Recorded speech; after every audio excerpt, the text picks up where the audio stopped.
Hello বন্ধুরা, রিমা সুরের চ্যানেলে আপনাদেরকে সুস্বাগতম। আবার একটা নতুন রেসিপি নিয়ে চলে এলাম। এই রেসিপিটা আপনারা নিরামিষের দিনে বানিয়ে খেতে পারেন। এই রেসিপিটা হলো নিরামিষ আলু পোস্ত।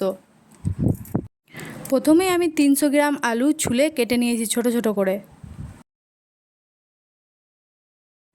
আলুগুলো কাটার পর দুটো ছোট সাইজের টমেটোর কেটে নেব। এরপর আমি 2-3টে কাঁচা লঙ্কা ঝালের জন্য কেটে নেব।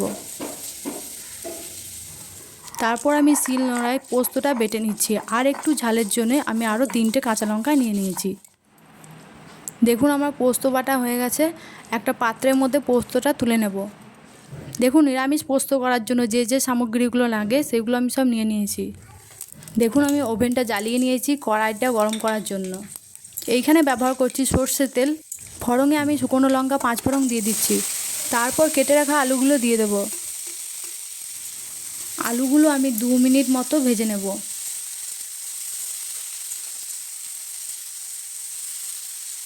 আলুগুলো ভাজা হয়ে গেলে কেটে রাখা টমেটো আর 3টে কাঁচা লঙ্কা দিয়ে দেব। তারপর আমি 1 থেকে 1.5 মিনিটের জন্য ঢাকনা দিয়ে ঢেকে দেব। ঢাকনাটা খোলার পর আলুটাকে ভালো করে ভেজে নিতে হবে। এরপর আমি লবণ, চিনি, হলুদ পরিমাণ মতো দিয়ে দেব। সব কিছু দেওয়া হয়ে গেলে আলুটাকে ভালোভাবে কষিয়ে নিতে হবে। কষানো হয়ে গেলে 1 থেকে 1.5 মিনিটের জন্য ঢাকনা দিয়ে ঢেকে দেব।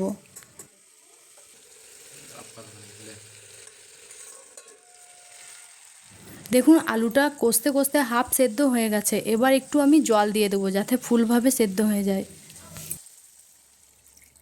জল দেওয়া হয়ে গেলে 3 মিনিটের জন্য ঢাকনা দিয়ে ঢেকে দেবো আলুটা সেদ্ধ করার জন্য।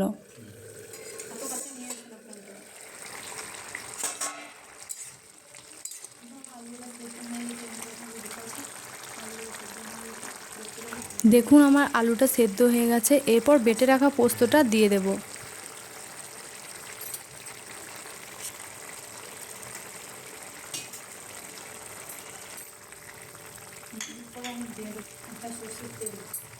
দেখুন পোস্তটা স্বাদ আনার জন্য কাঁচা সরিষার তেল একটু দিয়ে দেবো। সব কিছু দেওয়া হয়ে গেলে একটু নাড়াচাড়া করে নিতে হবে।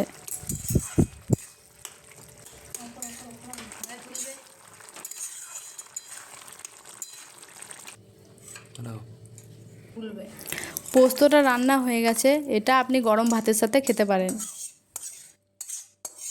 এই রান্নাটা যদি আপনাদের ভালো লেগে থাকে তাহলে লাইক, কমেন্ট, শেয়ার, সাবস্ক্রাইব করতে ভুলবেন না। ধন্যবাদ।